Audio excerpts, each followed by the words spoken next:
Alright, well, this was going to be an update video, but it actually turned into a disaster video because I did a bunch of maintenance on the tank yesterday, cleaned all the rocks, you know, stirred up all the gravel, cleaned the glass, cleaned the filters all out, redid everything basically. And today's the next day, and we heard like a ticking noise, and it's a bunch of water. So basically the tank is leaking somewhere. I can't see where it's leaking exactly. But it's not from the top anywhere. I did have the water level really fuller than it is now. It was, I mean, way up to the top, so I was hoping that maybe it was because it was too full and it was maybe leaking around the top cap, but it's not. It's leaking under the bottom of the tank somewhere. So basically this whole thing has to come down, which is a huge bummer because it takes a lot of work to set it up, and I gotta set up an emergency tank to put all the fish and rocks and all kinds of crap, and I'm going to lose just a bunch of time. It's just wasted. So lesson learned, I guess, to just make sure that when you set up a big tank like this and it's going to take a bazillion hours to set up, that you need to make sure that the silicone's going to seal. Although it has been over like 7 months it's been set up since it started leaking now. So I mean, it was, you know, it's hard to tell, but it is what it is. So the 400 gallon has to come down today, which is a total bummer. All the filters got to come down, so it's just totally sucks. But I'm not going to ruin the house and just let it drip, because basically what needs to happen is I got to cut the bottom and top caps off, take everything out, reseal it, and put it back together somehow. And I don't really know how I'm going to do that, because the side panels and the front panel are all one piece of glass. So I really don't know how I'm going to do that by myself, but I guess we'll figure it out and see how it goes. So anyways, yeah, so it was going good up until now, and you know, I'll just keep shooting videos as I get the water out and the rocks out, and we'll see what happens.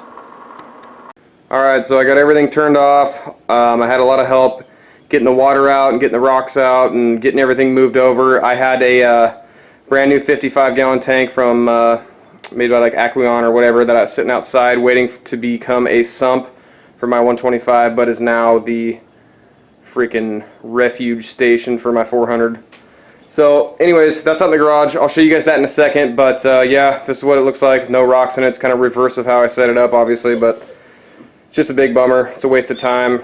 It was just getting to where it was nice and established, and it's just a big waste. So anyways, I saved all the fish, not a casualty. I saved a couple of baby Burchardi, and we'll see how that goes, so stay tuned.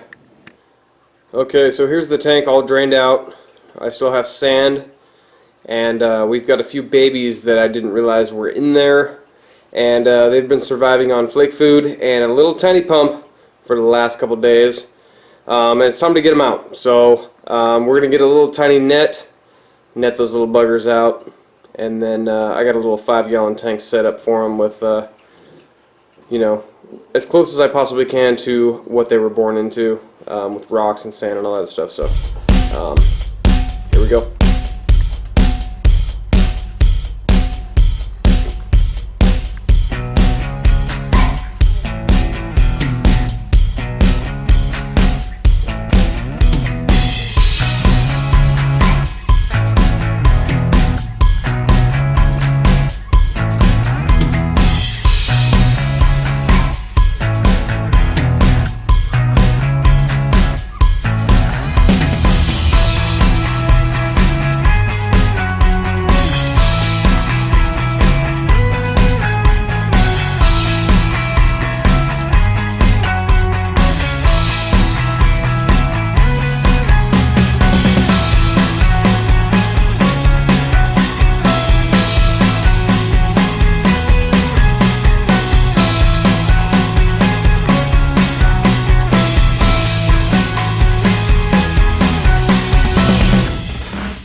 Alright, so we've looked for babies for the past 10 or 15 minutes. I can't see a single one.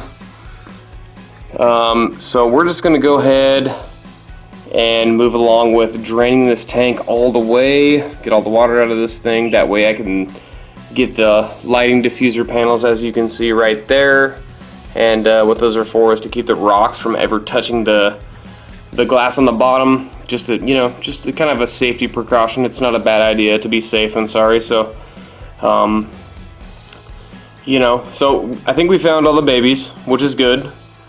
At this point, it's time to, like I said, drain the water, get all the sand out, make sure this thing is completely spotless, and well, at that point we're go for a reseal. So it's really unfortunate. The tank, I feel like, was just getting really set up, really stable. You know, my algae, as far as you know, diatom algae goes, was dying back, and my green good algae, as I call it, was starting to really take flight, so to speak. You know, it was starting to really just grow nice and lush.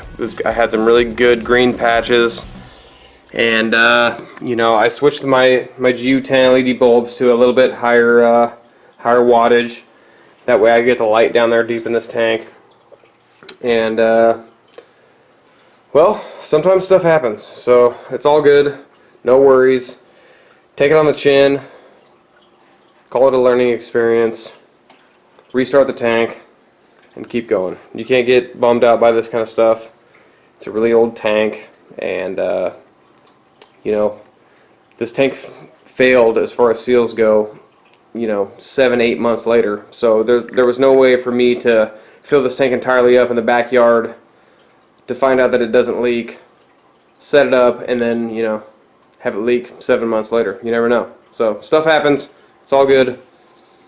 We'll put the rocks back in, get this tank restarted, and we'll just go from there. So sorry about the kind of dim footage. It's about 6 o'clock at night. Sun's going down, and we're transferring babies, trying to figure it out. So anyways, I don't know how this video is going to go. I don't know if it's going to be a complete reboot video or if it's going to be just, you know, look out for certain situations video, but that's all I got. So anyways, we'll get the water out of this tank, get the sand out, start the reseal, go from there. Alright, later.